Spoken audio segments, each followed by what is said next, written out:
somos el pueblo de Dios. Más bien estamos aprendiendo a ser el pueblo de Dios. No se crean que ya somos lo que el Señor quiere. Tenemos que progresar para ser de verdad el pueblo de Dios. Amén. Vamos a hacer un repaso de lo que hablamos ayer. A mí me gusta repetir mucho. Algunas veces me dice, esto usted lo dijo la otra vez, y no les quepa ninguna duda que lo voy a repetir. Muchas veces más, hasta que se encarne en nosotros.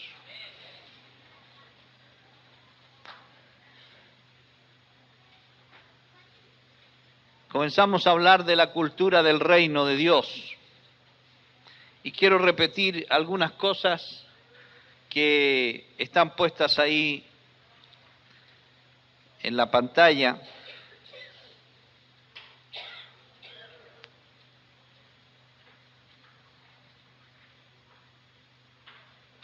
Respecto de la cultura, dijimos que la cultura es un orden de vida, la manera de vivir de una especie. Todo país, toda nación tiene un modo de vivir. Justamente el choque que existe al ir a otro lugar es justamente por la manera de vivir que tienen otras personas. Cuando uno llega a ciertos países, está pensando, ¿qué comen aquí? Cuando fuimos a Corea yo sabía lo que comían. Así que iba preparado. Me preparé para ladrar un poco.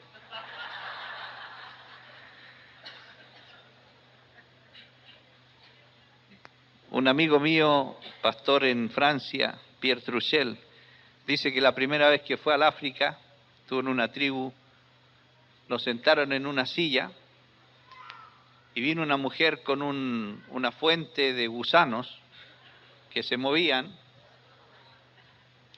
y él sabía que tenía que comer, aunque fuera uno. Y mientras se acercaba a la mujer dice, Señor, ayúdame a comer esta barbaridad. Así que tuvo que tomar un gusano y tragárselo. Después fueron a comer, a almorzar, y esos gusanos estaban fritos. Ahora eran mejores. ¿Cuántos sienten el llamado al África?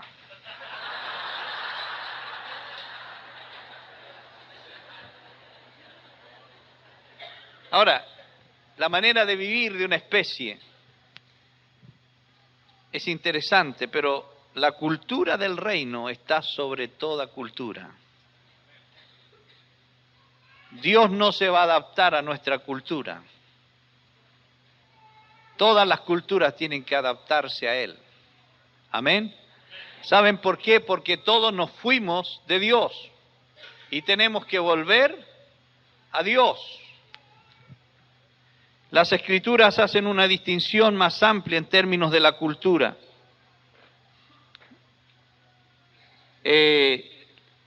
La que existe, dijimos, en la humanidad sin Cristo, no regenerada, y la que existe en la humanidad con Cristo, regenerada. Lo dijimos esto desde Romanos 5, versículo 19, que por la desobediencia de uno, los muchos fueron hechos pecadores. Esa es una cultura que abarca todas las culturas de la tierra. Por tanto, todos pecaron, todos están destituidos de la gloria de Dios. Segunda cultura, por la obediencia de uno, los muchos fueron hechos, serán hechos justos. Tenemos estas dos culturas en términos generales. Dijimos que esta cultura del reino, afirmada por 2 Corintios 5:17, de modo que si alguno está en Cristo, nueva criatura es, las cosas viejas pasaron, he aquí todas son hechas nuevas. Esta cultura del reino no se habrá manifestado plenamente sino hasta que el señorío de Cristo sea normal, y esto ocurrirá en el tiempo y en la historia a través de la Iglesia. No basta con lenguaje, hermanos. El Señor no quiere un lenguaje, el Señor quiere una realidad. ¿Por qué me llamáis Señor, Señor, y no hacéis lo que yo os mando? Ese es el punto crítico por el cual Jesús reclamó. Vamos a continuar hoy día un poquito más. Pero antes quiero que repasemos otra cosa que dije ayer. La actitud constante, nuestra actitud constante debe partir de una base, de la base del reino de Dios. Esto equivale a decir una base en la vida de Cristo. Nuestra razón de ser es Cristo. No una doctrina primero, sino Cristo. No una declaración de fe, sino Cristo. Cristo es la vida. Amén. Él dijo, yo soy el camino, la verdad y la vida. Yo soy. Y leíamos ayer el texto de Juan 1:14 que dice que el Verbo se hizo carne, habitó entre nosotros, vimos su gloria, gloria del unigénito del Padre, lleno de gracia y de verdad. Vamos a seguir viendo eso hoy día. Pero también leíamos en Primera de Juan, donde dice el testimonio de él, lo que hemos oído, lo que hemos visto, lo que han palpado nuestras manos respecto del Verbo de vida. Eso os anunciamos, porque la vida se nos manifestó. Amén. Ahora vamos a tener tensiones con aquellos que no están de acuerdo con esta cultura, pero esa es nuestra expectativa profética en la tierra. No tenemos que esperar que nos aplaudan. Cada vez esto se va a hacer más diferente. Los que son injustos van a ser más injustos todavía, y los que son justos van a ser más justos todavía. Así que la diferencia va a ser más notoria. Y finalmente, respecto del repaso de ayer, un profeta no se permite el lujo de agradar a todo el mundo. Su tarea es hacer la voluntad de Dios. Amén. En términos genéricos, la iglesia es una iglesia profética.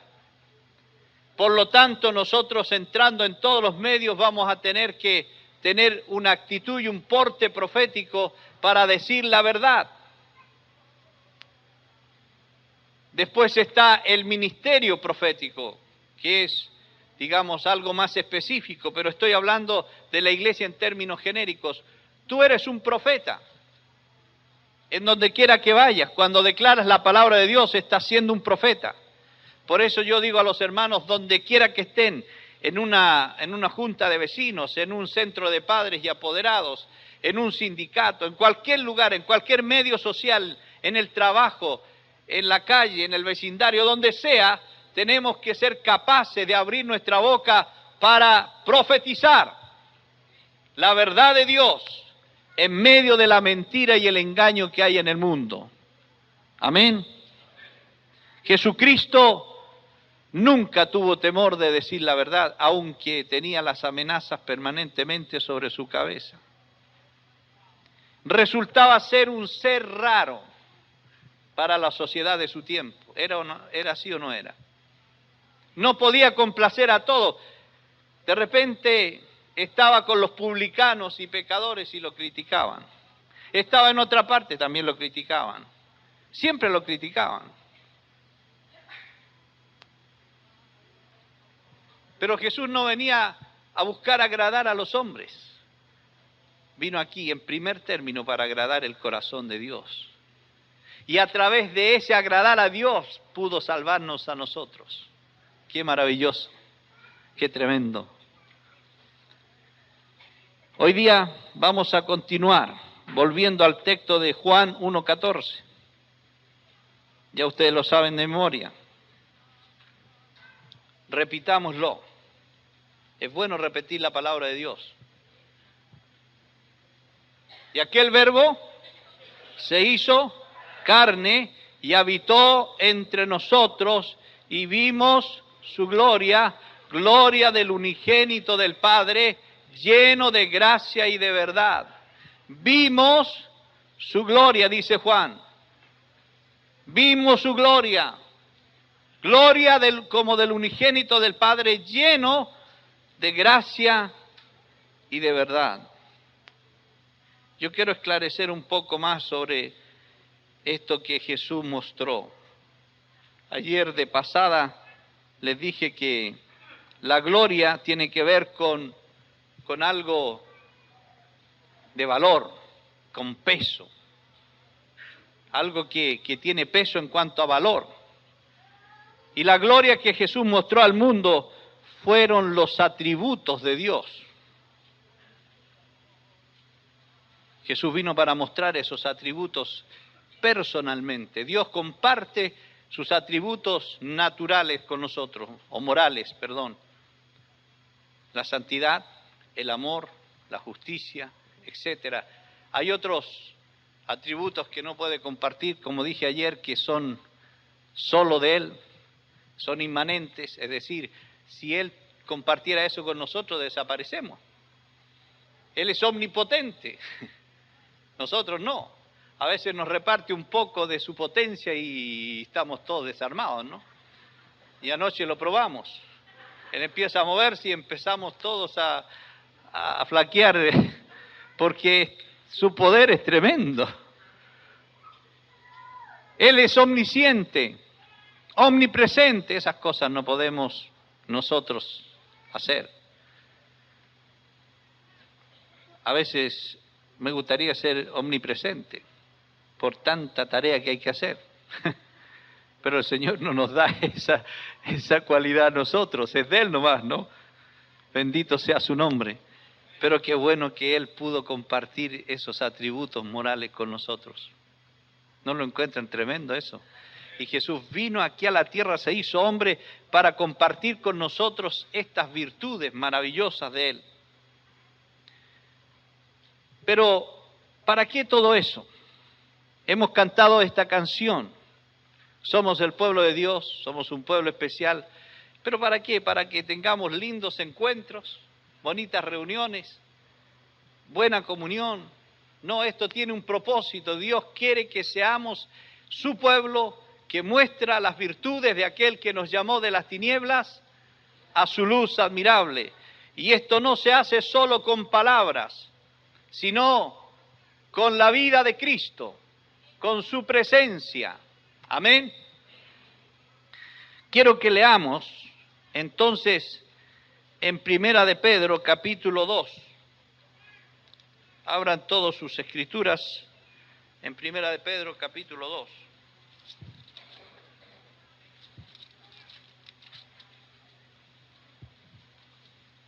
Vamos a leer versículos 9 y 10. Abran todas las escrituras porque vamos a leer tal como está ahí. ¿Están listos? Leamos juntos. Mas vosotros sois linaje escogido, real sacerdocio, nación santa, pueblo adquirido por Dios, para que anunciéis las virtudes de aquel que os llamó de las tinieblas a su luz admirable.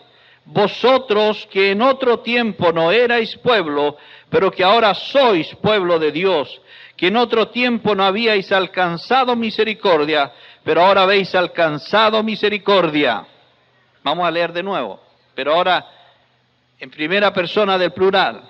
Mas nosotros somos linaje escogido, real sacerdocio, nación santa, pueblo adquirido por Dios, para que anunciemos las virtudes de aquel que nos llamó de las tinieblas a su luz admirable. nosotros, que en otro tiempo no éramos pueblo, pero que ahora somos pueblo de Dios, que en otro tiempo no habíamos alcanzado misericordia, pero ahora hemos alcanzado misericordia. Otra vez, vamos a leer en la primera persona del singular. Mas yo soy linaje escogido, real sacerdocio, nación santa, pueblo adquirido por Dios, para que anuncie las virtudes de aquel que me llamó de las tinieblas a su luz admirable. Yo, que en otro tiempo no era pueblo, pero que ahora soy pueblo de Dios, que en otro tiempo no había alcanzado misericordia, pero ahora he alcanzado misericordia. Aleluya. Si lo seguimos leyendo, lo vamos a salir creyendo.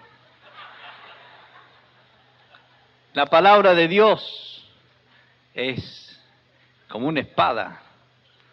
Amén. Esto nos habla de nuestra identidad. Dice, somos linaje escogido, somos real sacerdocio, somos nación santa, somos pueblo adquirido por Dios. ¿Pero para qué? Esto nos habla de nuestra identidad y de nuestra misión. Somos todo esto para anunciar las virtudes del que nos llamó de las tinieblas a su luz admirable. Hermanos, es bueno saber que somos pueblo de Dios, que tenemos una identidad y que cada vez esto tiene que mostrarse con mayor fuerza al mundo. Tenemos que imitar a Cristo. Amén. Nuestro modelo es Él. Jesucristo fue, dijimos, la contracultura andando en la tierra, es decir, Él se oponía solo con su vida a toda la fuerza de la historia. Por eso vivió 30 años antes de iniciar su ministerio, porque con su vida estaba juzgando toda la historia. Y la juzgó bien. Y terminó venciéndola.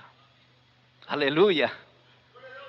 Él caminaba, y aquí hay otro dato importante. Un día estaba ahí hablando con los judíos y dice, destruyan este templo y en 3 días lo reedificaré. Y los judíos dijeron, este está loco. Porque estaba cerca del templo de Herodes, que fue construido en 46 años, y dice, en 46 años fue construido este templo, y él dice que en 3 días lo levantará. Pero ellos no oyeron el recado. Jesús les estaba diciendo 2 cosas. Estoy hablando de este templo. Y el otro recado que les pasó es que Dios ya no está en ese templo. Se trasladó a este templo. ¿Cuántos de ustedes saben que cuando no se tiene la presencia de Dios muy clara, alguien no puede ni percibir que Dios se cambia? Los judíos se quedaron con el templo de Jerusalén, pero Dios salió de allí y se trasladó a un templo con 2 pies, que caminaba por todos lados. ¿Sabe cuál es la idea de Dios? Es llevar su presencia en medio de las naciones. Y por eso necesita templos que caminen, que vayan por todos lados. ¿Qué somos nosotros? ¿Cuántos están seguros que son templo de Dios? Aleluya.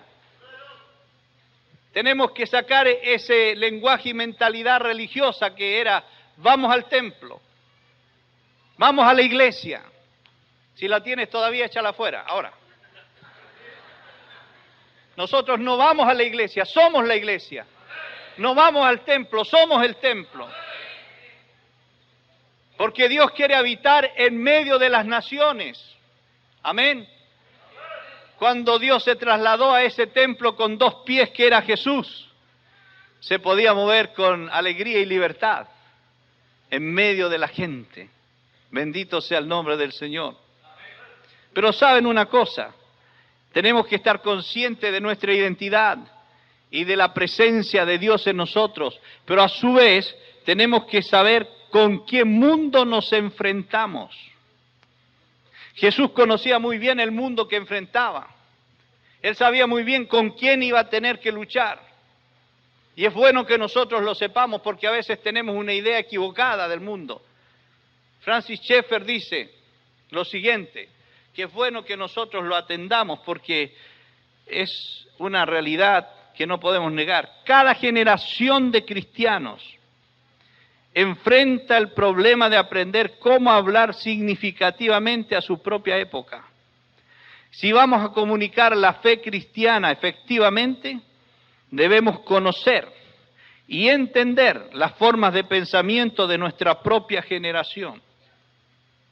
La pregunta es, ¿Jesús sabía lo que pensaba la gente de su tiempo?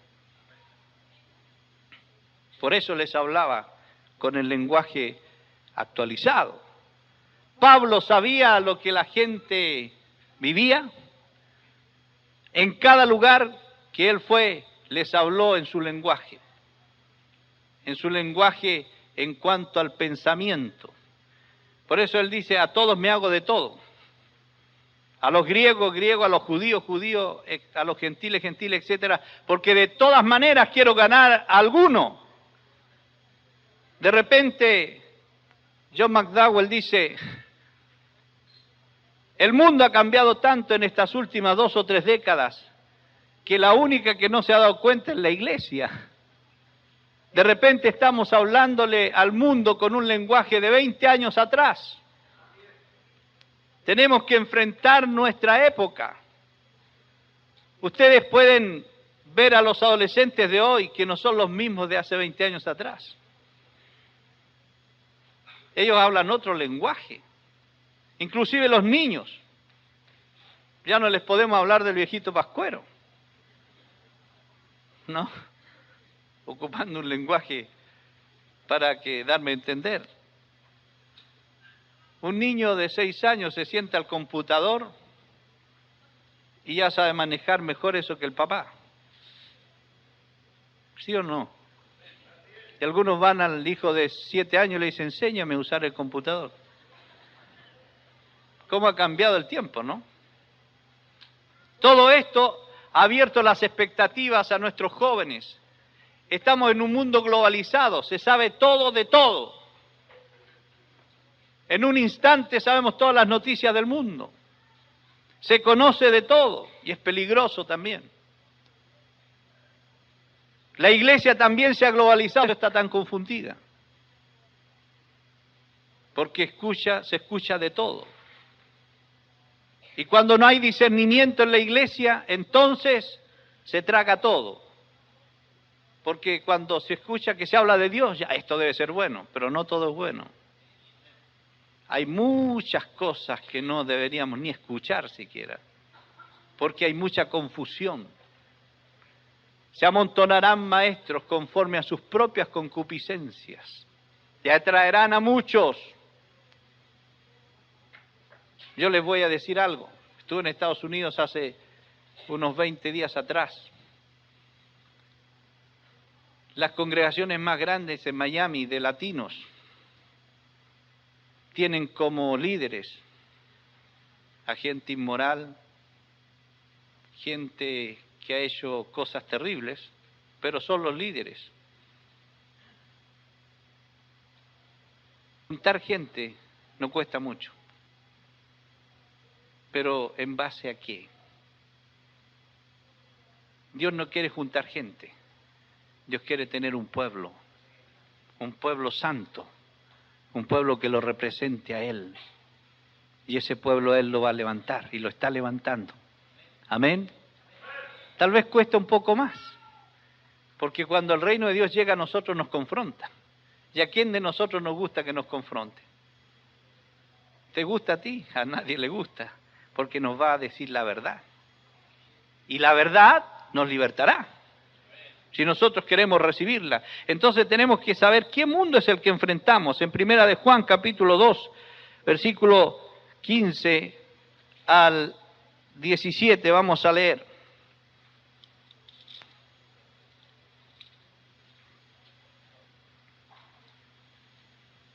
Dice lo siguiente: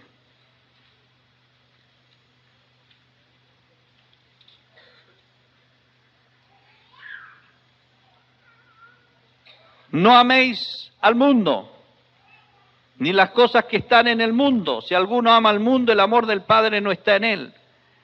Porque algunas cosas que están en el mundo. Menos mal que tienen la Biblia abierta. Porque todo lo que hay en el mundo, los deseos de la carne, los deseos de los ojos y la vanagloria de la vida, no proviene del Padre, sino del mundo. Y el mundo pasa y sus deseos, pero el que hace la voluntad de Dios permanece para siempre. A ver, aquí tenemos un problema. En Juan 3:16 dice, porque de tal manera amó Dios al mundo. Juan, y tú dices que no hay que amar al mundo. Tenemos un problema. No, tenemos que saber interpretar las Escrituras.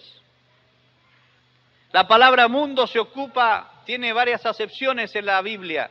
A veces cuando se habla de mundo se habla del universo, otras veces se ocupa la palabra mundo para hablar de la naturaleza, se ocupa la palabra mundo para hablar de los hombres y mujeres, y se ocupa la palabra mundo para hablar del sistema del mundo. Cuando Dios dice, a través de Jesús, de tal manera amó Dios al mundo que dio a su Hijo unigénito, está hablando respecto de los hombres y mujeres.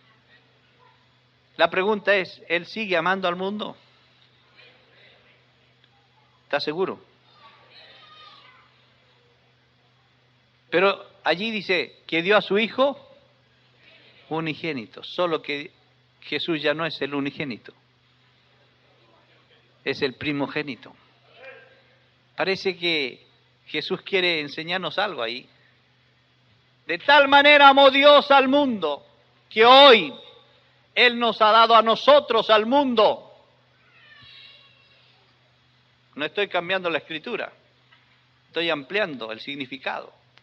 Porque Él es el primogénito, quiere decir que es el mayor, el primero. Y Él nos envía, como me envió el Padre, yo los envío a ustedes. Entonces, de tal manera amó Dios al mundo que nos ha dado a nosotros, al mundo ahora, para que el mundo conozca a Jesús. Amén.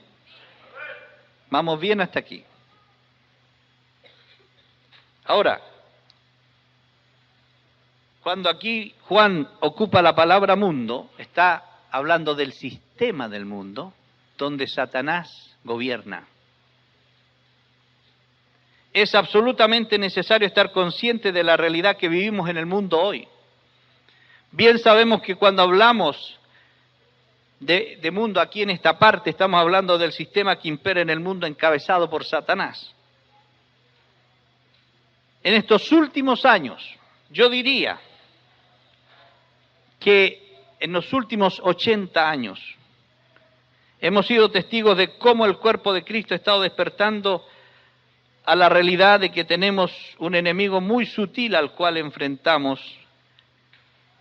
Y en nuestra lucha sabemos que no estamos dándole contra hombres y mujeres, sino contra potestades, gobernadores, huestes de maldad en las regiones celestes, ¿no es cierto? Nuestra lucha no es contra sangre y carne. Ha habido una conciencia de guerra, de batalla espiritual en estos últimos tiempos. Sin embargo, hay una sutileza muy grande en el enemigo de Dios, que ha estado invadiéndonos lentamente y bajo nuestras mismas narices por medio de la filosofía llamada humanismo secular. Nuestra sociedad y gran parte de la Iglesia pareciera haber estado, o por lo menos haber sido influenciada fuertemente por el humanismo en los últimos 80 años, sin habernos percatado de cuán profundamente esta filosofía se ha apoderado del mundo. El diablo hoy día no se presenta con cachos ni cola. ¿Saben? Porque los demonios cuando aparecen los echamos fuera. Amén. No hay problema. El Señor nos ha dado autoridad sobre todo poder de las tinieblas. Pero los demonios no son el problema hoy día. ¿Sabe cuál es el problema? Es el humanismo. La sutileza terrible del diablo. Él es muy inteligente. Él sabe que ya no nos asusta con cuestiones esotéricas. Entonces él busca la manera de infiltrarse en la iglesia. ¿Y cómo lo ha conseguido? Los fundamentos de la filosofía humanista han sido enumerados en el año 1933 y luego en el año 1973 en 2 manifiestos o declaraciones por sus exponentes. Y hay dos declaraciones en el segundo manifiesto que son de particular interés para nosotros como cristianos. Dice así: encontramos insuficiente evidencia para la creencia de la existencia de lo sobrenatural. Es insignificativo e impertinente a la cuestión de la supervivencia y realización de la raza humana. Como no teístas, comenzamos con los humanos, no con Dios, con la naturaleza, no con la deidad. Este es el Evangelio según los humanistas. Al llamarse a sí mismos no teístas en vez de ateístas, no niegan la existencia de Dios, sino que simplemente dicen que sea que Él exista o no, Dios es impertinente a la experiencia humana. La distinción pudiese parecer menor, pero es importante porque da lugar para la práctica del humanismo religioso, que cree en Dios, pero se centra en el hombre y sus necesidades. A este respecto, el manifiesto humanista declara: las religiones tradicionales, dogmáticas o autoritarias que sitúan la revelación a Dios, el ritual o el credo sobre las necesidades y experiencias humanas hacen un deservicio a la especie humana. Los humanistas declaran que no hay autoridad sobre el hombre. Esto significa el derrocamiento espiritual del gobierno de Dios. El hombre y sus necesidades se sientan en el trono como centro del universo y el resto es forzado a enfocarse en él. El asunto se ha convertido finalmente en quién gobierna, Dios o el hombre. Es aquí donde quiero enfatizar lo que dije anteriormente respecto del ministerio de Jesús. Él estaba en su ministerio totalmente centrado en la voluntad del Padre. Amén. Aproximadamente en el año 1860 los líderes de esta religión, porque el humanismo es una religión, cambiaron el nombre de esta religión de la humanidad a este nombre humanismo, porque resulta más fácil infiltrarse en la iglesia si se presenta como una filosofía y no como una religión. El hecho de no reconocer el humanismo como una religión ha conducido en muchos casos al sincretismo. ¿Qué es el sincretismo? El sincretismo es el intento de combinar especies de dos fe diferentes y extrañas y hacerlas una sola. En el caso de Israel, cuando se dividieron en dos reinos, el del norte y el del sur. El del norte era Israel, este era sincretista. ¿Se acuerdan del pasaje de Reyes 12:28 cuando Elías estaba frente a los profetas de Baal? ¿Hasta cuándo vais a cavilar entre dos pensamientos? Si Baal es Dios, seguidle, pero si el Señor es Dios, id en pos de Él. Vamos a ver, dice Elías, ¿quién es Dios? Hagamos la prueba. En un desafío tremendo, ¿no? Hagamos dos altares aquí, pongamos ahí el sacrificio. El Dios que responda por fuego, ese es el Dios, para que acabemos con el sincretismo. Profeta de Dios.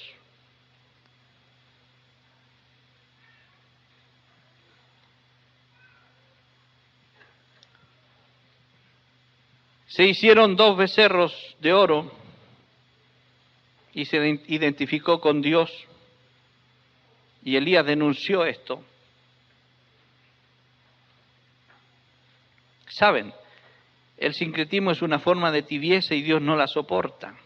En Apocalipsis 3, cuando se confronta a la iglesia de la Odisea, se dice, porque no eres tibio, porque no eres ni caliente, porque eres tibio, te vomitaré de mi boca. Esto habla de sincretismo, de mezclas, porque no eres ni aquí ni allá, sino que quieres mezclar todo. Te vomitaré de mi boca. Dios aborrece el sincretismo. Israel y Judá se dieron al sincretismo y fueron destruidos por Dios. Judá fue más apóstata que sincretista y por esa razón Dios tuvo misericordia y pudo ser llevada de regreso a la fe y restaurada aún en la cautividad. Sin embargo, de Israel o el resto de las tribus, poco se sabe. En la apostasía se reconoce por lo menos la diferencia entre Dios y Satanás. En el sincretismo se niega y se oponen todos los intentos de reconocer esta diferencia. La expresión más clara del humanismo probablemente fue en Grecia y Roma, que han tenido una influencia directa en el curso de la cultura occidental hasta hoy.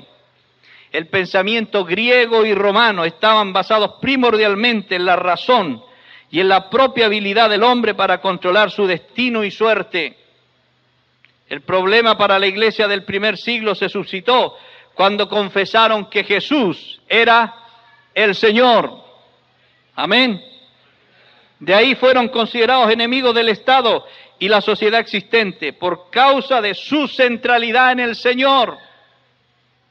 Si la iglesia hoy se pone bajo el señorío de Cristo y proclama que Él es Señor y proclamamos la verdad que Él ha tenido desde siempre, no crean ustedes que vamos a pasar por gente normal. Vamos a llegar a ser llamados fuera de la ley. Desde el año 81 que visito Europa, la primera vez que fui a Europa, yo empecé a hablar de los principios de Dios. Y los líderes me llamaron un día y me dice, ¿sabe? Aquí no se puede predicar sobre la sujeción de la mujer al marido, sobre esto, sobre lo otro. Y finalmente le digo yo, ¿y qué me resta para predicar? Es que aquí esto está prohibido por ley. Yo le dije, hermanos queridos, me van a perdonar, pero yo no puedo callar la verdad de Dios. Si voy a tener que salir de este país por decir la verdad de Dios, que me echen. Pero yo no voy a callar lo que Dios dice, porque no voy a obedecer a los hombres antes que a Dios. La voz profética no se puede acallar por las leyes del hombre. Amén.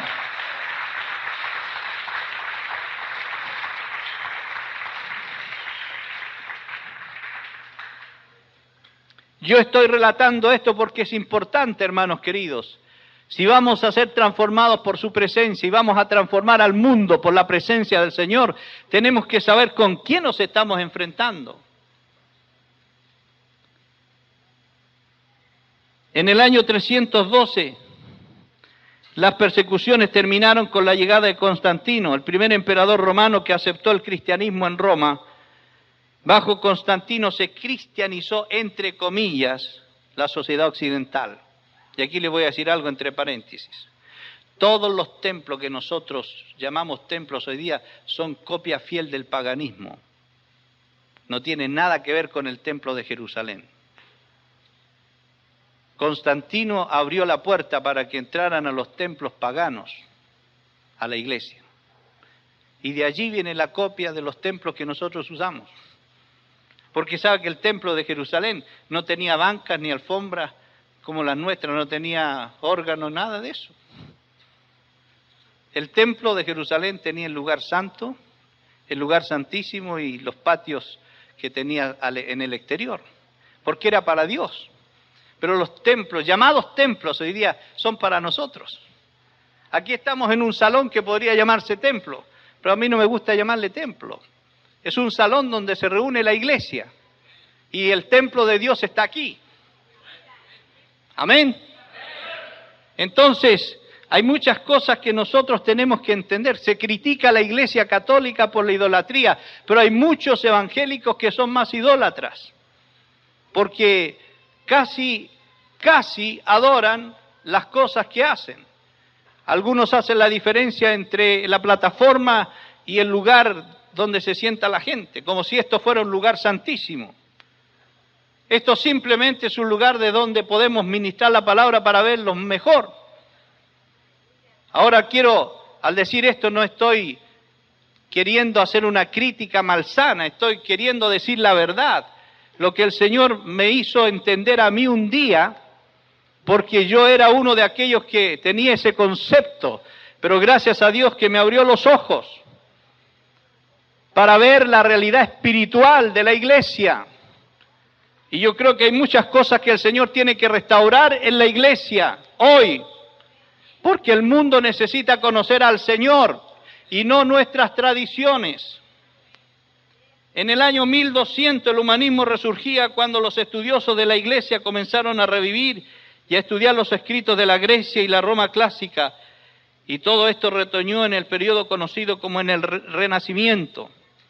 Los hombres no hicieron a un lado las escrituras y la ley de Dios, sino que formularon sus propias ideas e hicieron que los pensamientos de los escritores clásicos fueran iguales con las escrituras. De esta manera, al finalizar el Renacimiento, el pensamiento cristiano y el no cristiano estaban en un mismo plano. La Reforma dio un golpe muy fuerte al humanismo, pero este volvió al ataque con un movimiento llamado la Ilustración. Esto ocurría entre los años 1600 y 1800. Dios en ese tiempo era visto como un ser impersonal que después de haber creado el universo se había marchado, que era un Dios de lo natural, pero que no había nada de sobrenatural en él. Todo lo anterior pavimentó el camino para el pensamiento materialista y pragmático del mundo moderno, que ha excluido y quiere sacar a Dios del cuadro y pretende que el hombre traiga orden y sanidad a la creación. Por ahí empezó a surgir luego el marxismo, leninismo, el materialismo pragmático. Hoy en día tenemos que descubrir que hay dos corrientes de pensamientos.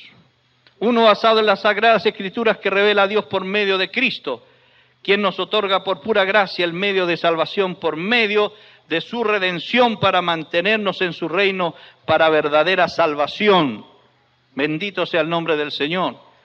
La otra corriente proviene del principio de la caída del hombre y comienza a tomar verdadera forma en la Grecia clásica y fluye a través del Renacimiento y la Ilustración para convertirse en la filosofía moderna llamada humanismo. Es aquí donde Satanás ha asestado un golpe fuerte a la iglesia con el sincretismo, es decir, las mezclas tan bien hechas que han causado muerte en la iglesia respecto del reino de Dios y su propósito.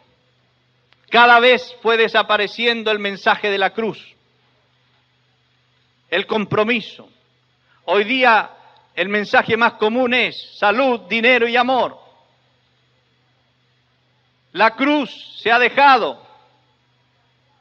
El compromiso es menos. Se está hablando con algunos pastores en Estados Unidos y dice, cada vez que hablamos de compromiso la gente se va. No quiere compromiso. Cada vez que hablamos de renuncia, nadie quiere eso. Todos quieren un evangelio fácil, que se acomode a la realidad humana. Pero hermanos, nadie puede cambiar el mensaje del Señor. Él dijo, el cielo y la tierra pasarán, pero mis palabras no pasarán. Yo creo eso. Estamos en el tercer milenio, pero la palabra de Dios sigue en pie. Es la misma. Amén. Y ahora quiero hablarles rápidamente del contraste entre el cristianismo y el humanismo. Primera cosa que quiero que veamos es el punto de vista del mundo. Para los cristianos, el universo se centra en Dios y su voluntad. Amén. El gobierno de Dios existía antes de la creación y su propósito en el tiempo ha sido el de restaurar su gobierno hacia el buen orden del universo. El ministerio de Jesús fue el de cumplir la voluntad del Padre. El propósito primordial de la venida de Jesús y de su muerte en la cruz fue la de cumplir con la voluntad de Dios y no la de salvar al mundo en primer lugar, como consecuencia de obedecer a Dios y de tener un cuerpo sin pecado, fue que nosotros pudimos ser salvos. Su enfoque estaba en el Padre, no en el hombre. Hoy Él reina con un propósito. ¿Cuál es este el propósito? Ver el gobierno de Dios establecido en la tierra de manera que la voluntad del Padre sea hecha. Y Él está confiando en nosotros. Que sigamos diciendo, Padre, venga tu reino. Hágase tu voluntad. El humanismo, sin embargo, centra la vida y su propósito en las necesidades del hombre. Es interesante notar que la primera cosa que Adán y Eva reconocieron después de haber quebrado su relación con el Señor fue que estaban desnudos. Miren, cualquier punto de vista del mundo, teología que se centre en llenar las necesidades humanas, es básicamente humanista. Aunque ésta sea cristiana en su terminología y en su aplicación. Esto no significa que satisfacer las necesidades humanas no sea parte del ministerio cristiano. Quiero decir sencillamente que no debe ser el centro de su enfoque. Nuestro enfoque debe estar siempre dentro de la voluntad del Padre. Amén. La pregunta es, ¿Jesús ayudó al ser humano en sus necesidades? Claro que sí. Tuvo misericordia. Y nos mandó ayudar al necesitado. Amén. Pero Él nos enseñó que busquemos primeramente el reino de Dios y su justicia, y todo lo demás viene por añadidura. Entonces, en este punto, la principal diferencia es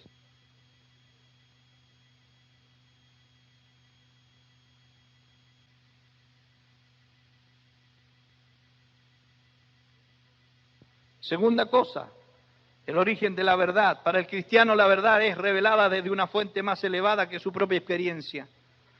Vive por la revelación objetiva de la palabra de Dios y la dirección subjetiva del Espíritu Santo. Para el cristiano la verdad es absoluta. ¿Amén? ¿Es absoluta para ti la verdad? Fíjense, es la misma en el siglo XX y en el primer siglo cuando Pablo vivió. Es la misma para la sociedad americana o japonesa, para el hombre primitivo o el hombre culto. Hay una sola verdad para el hombre en el suburbio o en un piso lujoso. Es absoluta porque viene de un Dios que es absoluto y nunca cambia. Amén.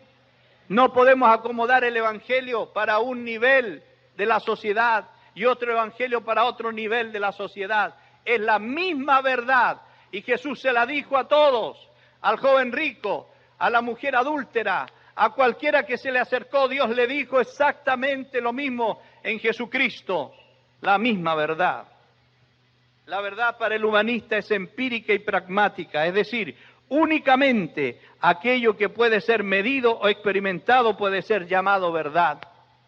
Esto elimina todo lugar para la fe como la entiende el cristiano. El humanista moderno puede aceptar la verdad del cristiano por una parte y la de Hare Krishna al mismo tiempo. No hay contradicciones para él porque cualquier cosa que le funcione puede ser verdad. Pero no hay verdad en el sentido final y absoluto, puesto que su comprensión de la verdad está basada únicamente en lo que ellos experimentan y no en los absolutos de la palabra revelada de Dios. Cuando sus experiencias se desvanecen, su fe también desaparece. Esto es tremendo. A mí me ha tocado estar en algunos paneles en la Universidad de Concepción y la verdad que ha sido complicado, porque le he preguntado al Señor, Señor, ¿qué voy a hablar ahí? Y el Señor me ha dicho, de mis absolutos. Y yo digo, Señor, pero es una barbaridad. Es como poner el aceite con el vinagre. Bueno, he tenido que obedecer. Y cuando empieza el panel, empieza uno, otro, y después me toca a mí, hasta ahí va todo bien. Cuando yo hablo, todos cambian lo que iban a decir para atacarme. Que no hay absoluto, que todo es relativo, ¿no? Pero finalmente, gracias a Dios, que la verdad triunfa. Estando en un panel de bioética y atacándome todos así, yo digo, ¿ustedes saben por qué estamos en este panel de bioética? ¿Será porque la gente está normal? ¿Será porque la gente funciona bien? ¿O estamos aquí hablando de ética porque el hombre tiene un problema? Y ese problema lo tiene por haberse separado de Dios, por haber dejado los absolutos de Dios. Si esto no lo queremos repetir, si no queremos tener más estos paneles de bioética, tenemos que decirle a Dios, cambia el corazón del hombre y la mujer para que se solucione el problema de fondo. Y entonces se acabará. No hay más respuesta para eso. Pero así está la situación. Hoy día, la única verdad para la sociedad nuestra es que no hay verdad. Hay solo verdades. ¿Tú tienes tu verdad? Yo tengo la mía. Pero Jesús dijo, yo soy la verdad. Aleluya. Yo soy la verdad.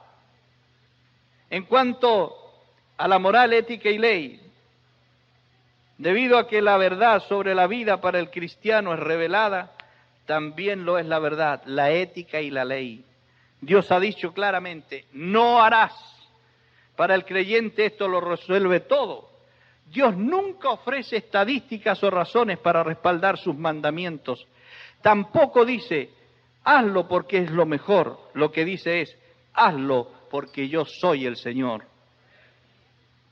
Un acto inmoral es malo para el creyente, no porque destruya su propia vida o hiera a otra persona, sino porque ofende a Dios. Para nosotros la moral y la ética son absolutas. Amén. Hoy día en la iglesia se discute, ¿no será mucho legalismo decir las verdades así? El Manifiesto Humanista 2 declara, los valores morales derivan su fuente de la experiencia humana. La ética es autónoma y de situación y no necesita ninguna sanción teológica o ideológica.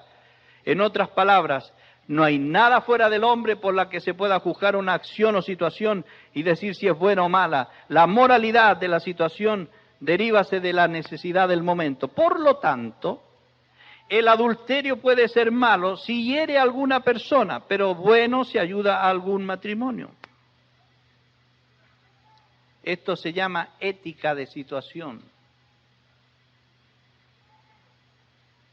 Este acercamiento a la ética afectará finalmente a las leyes y al sistema legal de una sociedad. Atención, chilenos. Ustedes han prestado atención a la Constitución política de Chile. Cómo se ha ido degradando. Ya que la ley está basada en un código moral, la ley se regirá por las situaciones y el código moral también se rige por la situación. Nuestra sociedad se está dando cuenta que sus leyes ya no concuerdan con la comprensión del pueblo de lo que es el bien y el mal. Por ejemplo, la pena capital, las leyes sobre el uso de la marihuana, la sodomía, las que definen la responsabilidad matrimonial. Rushduni dice en su libro Los Institutos de la Ley Bíblica, la crisis legal se debe al hecho de que la ley de la civilización occidental ha sido cristiana, pero su fe cada día es más humanista. Por lo tanto, la ley antigua no se comprende, no se obedece ni se pone en rigor. Hay que cambiarla.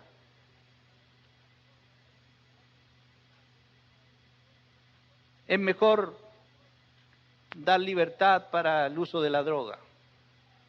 Es mejor dar libertad para el homosexualismo y el lesbianismo. Es mejor que dejemos libertad para que haya casamiento entre los homosexuales. Ya no lo podemos evitar. ¿Quién levanta la voz? ¿Quién dice? Y es peor, hermanos. En Europa ya la iglesia evangélica, entre comillas, está casando homosexuales y lesbianas. Y todo comenzó por una brecha chiquitita que se abrió. ¿Ustedes se han dado cuenta de cómo está cambiando la Constitución en Chile?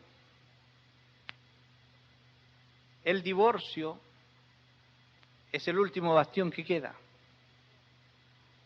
que para mí, honestamente, la ley de divorcio se constituye en una maldición para una nación. Sin embargo, la declaración de la Iglesia Evangélica en Chile es: apoya la ley de divorcio. ¿Qué entendimiento tenemos de la verdad de Dios? Es increíble. La Iglesia Católica se opone, la Iglesia Evangélica lo apoya. ¿Qué influencia tenemos, hermanos? El humanismo se ha metido hasta los huesos en la Iglesia y le ha cambiado hasta el mensaje a la Iglesia. Las Escrituras nos enseñan, en cuanto al hombre ahora, paso al cuarto punto.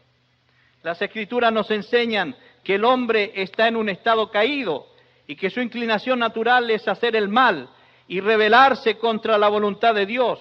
La única voluntad para su vida está en la redención por medio de Jesucristo y la santificación por el Espíritu Santo. El hombre, aparte de Dios, está en un estado de desesperanza. ¿Concuerdan con esto?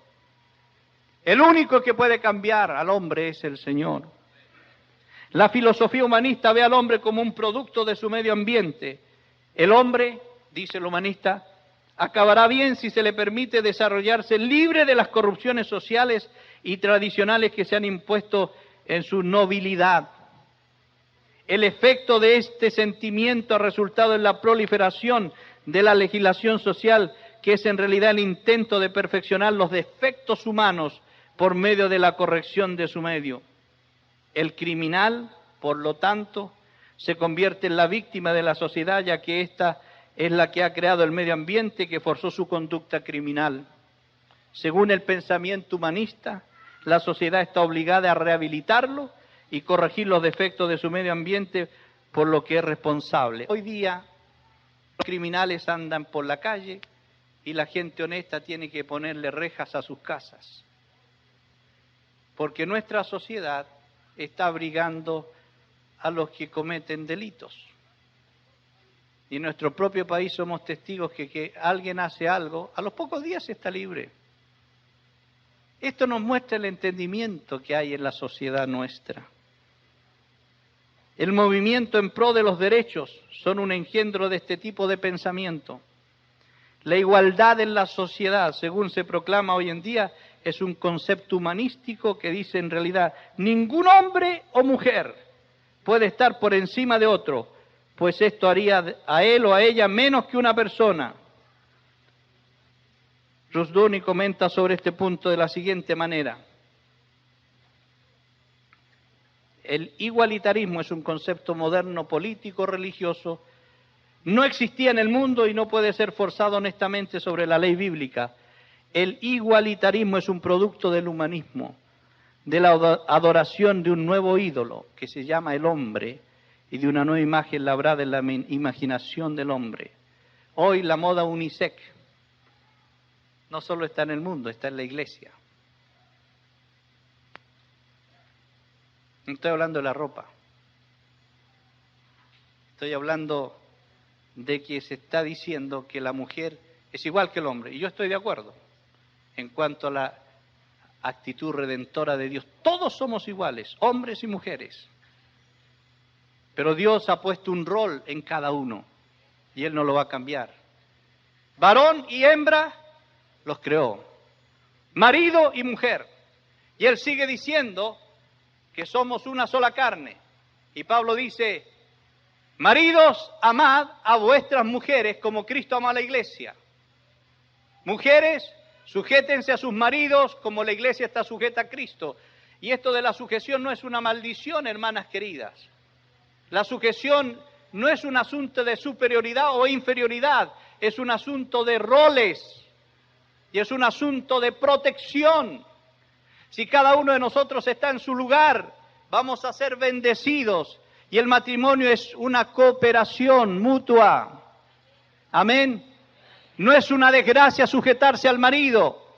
No es una desgracia amar a la mujer como Cristo ama a la iglesia. Es una bendición. Tenemos que acabar con la mentira del mundo que hace competir al hombre con la mujer. El feminismo y el machismo son una desgracia humana. Pero el Señor nos hizo varón y hembra y nos ha puesto para que vivamos en armonía. Amén. La mujer no es la sirvienta del marido. El marido no es el cacique de la casa. Somos un matrimonio. El amor cubre, el amor bendice, el amor protege. Amén. La mujer también se sujeta en amor a su marido y los dos hacen una cooperación tremenda. Y luego dice, padres, criad en la disciplina del Señor a vuestros hijos. Padres, no al padre solamente, a la madre también. Son un conjunto para guiar a los hijos. Amén.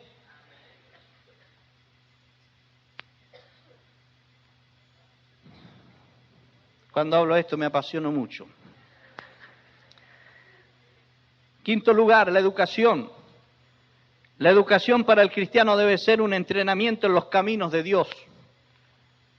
Es un entrenamiento de cómo vivir en la vida. ¿Qué dice Proverbios 22:6? Instruye al niño en su camino. ¿Qué más? Y aunque fuere viejo, no se apartará de él. Bendito sea el nombre del Señor. ¿Qué promesa tenemos allí? La mayoría de la gente no se da cuenta, pero en las escuelas del Estado son por lo general enteramente humanistas en su acercamiento a la educación. ¿Sí o no? La mayoría de nuestras escuelas están gobernadas por el humanismo. Y hermanos queridos, una advertencia, nuestros hijos pasan más horas escuchando cosas en contra de Dios de lo que escuchan de la palabra de Dios. ¿Cuántas horas van tus hijos al colegio? ¿Cuántas horas? 8, 6. ¿Cuánto tiempo pasan con las escrituras en la casa? Diariamente. A veces ni una vez, a veces una vez por semana. ¿Ustedes creen que vamos a competir con el humanismo así? No es raro que los hijos de repente estén medios tambaleando. Hermanos, es algo tremendo. No nos damos cuenta de esto. Pero sutilmente, en cada clase, en cada charla que reciben, nuestros hijos están siendo bombardeados. Y si llegan a la casa y el padre y la madre no le dicen nada de Dios, no oran con ellos, no le hablan de la palabra, estén seguros que sus hijos van a sucumbir ante los ataques del mundo. Pero aquellos padres que se preocupan diariamente en abrir las escrituras con ellos, en orar, van a estar preparando a sus hijos para que sean profetas dentro de sus colegios. Amén. Yo les digo que felizmente en la niñez de nuestros hijos pudimos todos los días estar con ellos hablando de las Escrituras. Ya a la edad de 10 años se conocían todas las historias del Antiguo y del Nuevo Testamento, porque vez tras vez estábamos repitiéndoselas. Y yo les inventaba algunas otras historias para hablarles de la verdad de Dios. Oramos juntos todas las mañanas, media hora, todas las mañanas, orando juntos, antes de ir al colegio. Ese trabajo no puede ser reemplazado, hermanos. Eso hay que hacerlo todos los días si pretendemos que nuestros hijos vayan a tener una base firme en el Señor, porque de otra manera van a ser arrastrados por la mentira del diablo instruida por el humanismo. Pero el Señor nos ha mandado a nosotros a ser sacerdotes en nuestra familia. Amén. Miren, el padre de la educación progresiva, John Dewey, que ha sido uno de los educadores con mayor influencia en el siglo pasado, fue uno de los firmantes del Manifiesto Humanista.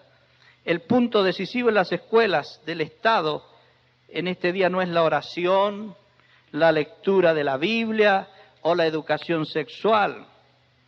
La educación sexual es en vez de educar, se deseduca.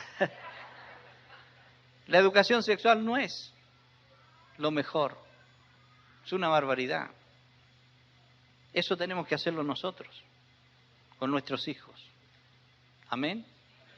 Y atención, Háganlo, hermanos. Cuando nuestra hija mayor tenía, qué sé yo, 6 o 7 años, fue donde la abuelita y le dijo, abuelita, ¿por dónde nacen los hijos? Y mi suegra se ruborizó, ¿no? Imagínense la pregunta para una abuela. Y titubeó un poco y le dice, por el ombligo. Y con ojos medios penetrantes, le dice, aquí hay una mentirosa. O es usted o es mi mamá. Porque mi mamá me dijo que las guaguas nacían por la vagina. Y la abuela se ruborizó de nuevo, ¿no? Y dice, hija, tu madre tiene razón. ¿Por qué ocultar la verdad? ¿Por qué ocultar? Si todas las cosas se van a saber. Es mejor instruir a los hijos desde niños, claramente, con todas las cosas. Y estoy hablando de eso, pero hay muchas otras cosas, ¿no? Hermanos, estos son como dolores de cabeza comparados con el cáncer del cerebro. Estas cositas, lo que está en juego es que los niños están siendo indoctrinados por el humanismo durante más horas en el día que las que son instruidos por la palabra de Dios. Es que no tenemos tiempo. Hermanos, por favor, les ruego en el nombre del Señor Jesucristo, tengan piedad de sus hijos. Tengan piedad de sus hijos. Y el tiempo el Señor se los va a dar. Amén. La educación moderna está cosiendo hojas de higuera para cubrir la desnudez del hombre. La educación moderna quiere que un niño se desarrolle naturalmente, libre de las expresiones religiosas y de inhibiciones tradicionales. El autodesarrollo en lugar de la dirección y el entrenamiento es el enfoque humanista. No, a los niños no hay que disciplinarlos, porque se va a perjudicar su personalidad. Mentira. No me cuenten ese cuento a mí. Tengo 3 hijos. Los educamos bajo la vara. No son tontos, no son apagados en su personalidad. Mi hija menor es psicóloga, los otros 2 son profesionales, y mi hija dice, yo voy a educar a mis hijos exactamente como me educaron mis padres.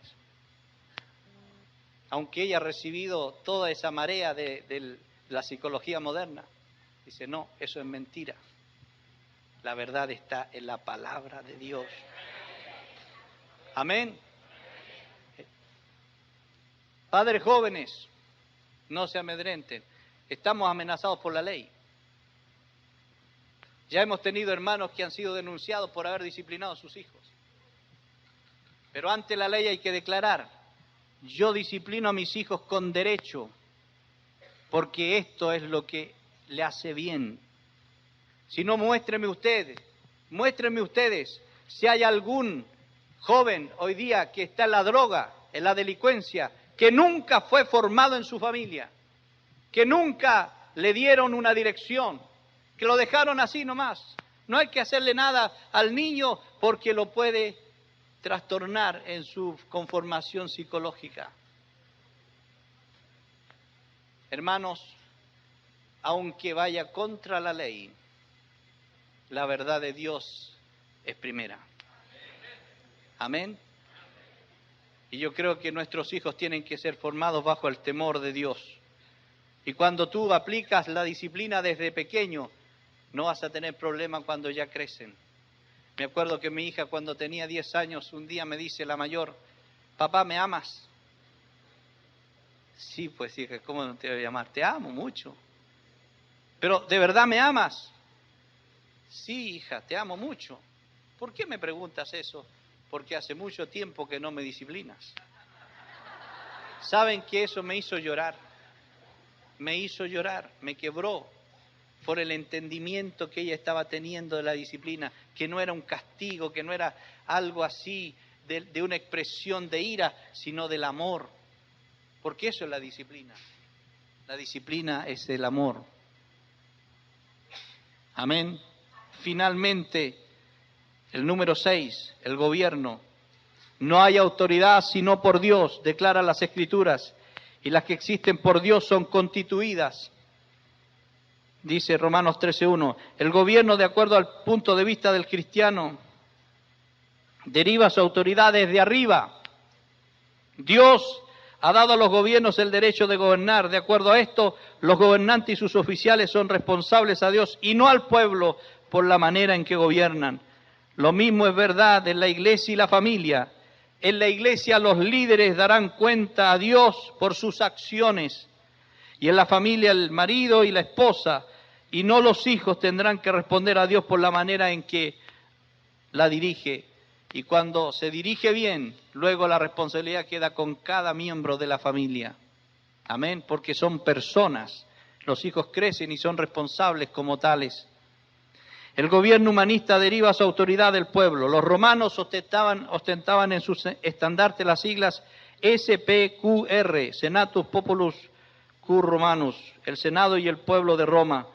Este era el fundamento de la función del gobierno romano, el pueblo.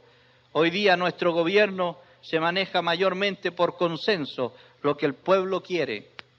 Es el gobierno del 51%. Los oficiales elegidos ya no miran a la ley de Dios para hacer sus decisiones, sino a la encuesta de opinión pública. El gobierno del 51% también se extiende en nuestras vidas privadas. Si una empresa dedicada a las encuestas dice que la mayoría de las personas tienen relaciones sexuales antes del matrimonio, entonces debe ser bueno porque la mayoría de las personas lo hacen.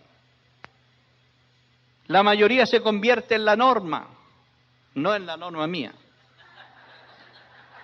Eso significa que si los cristianos se convierten en la minoría en cualquier punto del debate, ya no se les verá más como solo diferentes, sino que se les considerará anormales. Para allá vamos. El extremo de esto se ve en los países en los que eran comunistas antes, donde los cristianos eran enviados a menudo a hospitales mentales como desviados porque no estaban de acuerdo con el pueblo. La otra alternativa es la prisión como subversivo político porque el cristiano no puede confesar el señorío del Estado. Una situación no muy diferente a la Roma antigua. Estos son algunos de los peligros de una sociedad gobernada por la voz del 51%. ¿Se dan cuenta del mundo que enfrentamos, hermanos?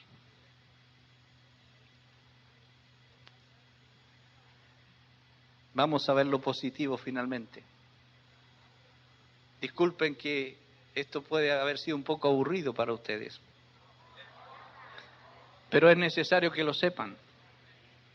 El Señor me dio esta responsabilidad desde el año 93, cuando tuve que ayudar a mi hija en un trabajo respecto al humanismo. Se me pararon los pelos, los pocos que tengo, al ver la realidad tremenda como el diablo ha invadido al mundo y a la iglesia, y desde ese momento no he podido callar esto, porque hay que denunciarlo y decirle a la iglesia: despierta, iglesia, sal de esa situación, deja fuera todo lo que el diablo ha sembrado, porque llegó la hora de santificarse para Dios y obedecer su palabra, ir tras el gobierno de Dios. Bendito sea el nombre del Señor. El Verbo se hizo carne, habitó entre nosotros y vimos su gloria, gloria del unigénito del Padre, lleno de gracia y de verdad. Hermanos, lo que el mundo espera ver es otra cosa. Espera ver lo que los discípulos vieron en Jesús. Vimos su gloria. Vimos su gloria. ¿Qué es la gloria? Dios quiere poner sus atributos en nosotros como los puso en Cristo Jesús. Amén. La gente cuando escuchaba a Jesús decía: este tiene autoridad, no como los escribas y fariseos. Autoridad, ¿de dónde nace? De la vida. Amén. Cito el último versículo, Mateo 5, versículo 13 al 16. Vosotros sois la sal de la tierra. Si la sal se desvaneciere, ¿con qué será salada? Qué palabra tremenda. No sirve más para nada sino para ser pisoteada por los hombres. Hermanos, somos la sal de la tierra. La sal tiene dos funciones. Ahora vamos a ir a almorzar y ustedes se van a dar cuenta de una. Da sabor. Este mundo está sin sabor. Amén. Nuestras familias, las familias que nos rodean en el vecindario, no tienen sabor. Los colegas del trabajo no tienen sabor, viven amargos. Pero tú estás allí y yo estoy allí. Somos sal. Y el otro sentido que tiene la sal, el otro efecto es la preservación. El único instrumento de autoridad en la tierra para preservar los valores del reino de Dios es la iglesia. Pero la iglesia comprometida con esos valores. Amén. Así que, hermanos queridos, les digo lo siguiente. Si nosotros nos alejamos de la sociedad, el diablo va a seguir penetrando la sociedad con el humanismo. Pero si nosotros decidimos ser sal en medio de la sociedad, vamos a pararnos en todos los medios sociales para decir, esta es la verdad de Dios, estos son los valores que nunca debieron apagarse, pero le dejamos espacio al diablo en todos los medios, pero eso basta. Amén. Yo les he dicho a los hermanos en Concepción, métanse en los centros de padres, ojalá sean presidentes de los microcentros, del Centro General de Padres, para que tengan el micrófono en la mano y puedan decir, esto es lo que yo creo y estos son los valores del reino de Dios. Lo vas a decir de otra forma, pero lo vas a decir. Métanse en la junta de vecinos, métanse en los sindicatos, pero de momento los sindicatos están politizados. No, hermano, si tú te metes allí como discípulo bien comprometido, vas a poder cambiar el rumbo inclusive de esos medios. Yo tengo discípulos que han estado en sindicatos y han cambiado el rumbo de los sindicatos. Porque cuando hay un discípulo bien plantado con los principios de Dios, entonces el reino de Dios se hace manifiesto en todo lugar. Amén. Nos hemos rehuido de nuestra responsabilidad, pero tenemos que entrar en la sociedad, hermanos queridos, como hormigas que se meten en todo lugar. Y ahí va a venir el despertar a nuestras ciudades y nación. Amén.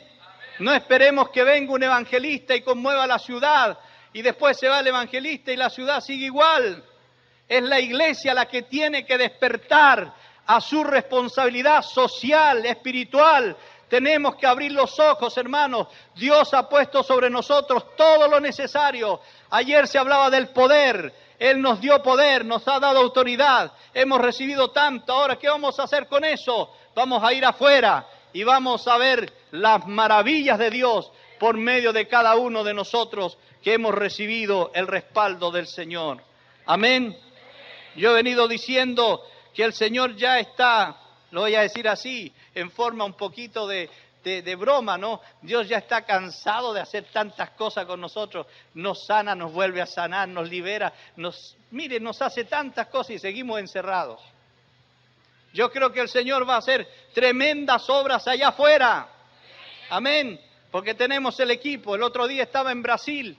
Estábamos en un encuentro con los pastores y le estaba diciendo esto mismo. Hermanos, no esperemos que las señales y prodigios se hagan entre nosotros, porque ya el Señor a cada rato nos está sanando y haciendo cosas.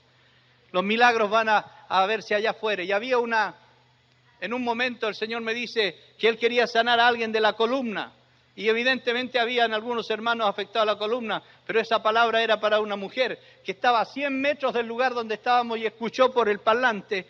Era una empleada del hotel donde estábamos, estaba colgando sábanas y ella dice, ¿será para mí eso? Y cuando dice eso, ¿será para mí? El fuego del Espíritu le agarró de aquí de la nuca hasta las piernas y fue sanada en ese instante inconversa. No tenía nada que ver con la reunión nuestra. Pero el Señor quiere obrar hacia afuera y le dije, ¿se dan cuenta, hermano, cuando subimos eso? Yo dije, gracias, Señor, por el respaldo. Eso quiere hacer el Señor. Estas señales seguirán a los que creen. ¿Tú crees? Hay que ir allá afuera entonces. Amén. Vamos a ir con su presencia, porque su presencia ya nos ha transformado y nos seguirá transformando hasta que lleguemos a la estatura de Cristo. Ponte en pie y vamos a darle gracias al Señor por su presencia.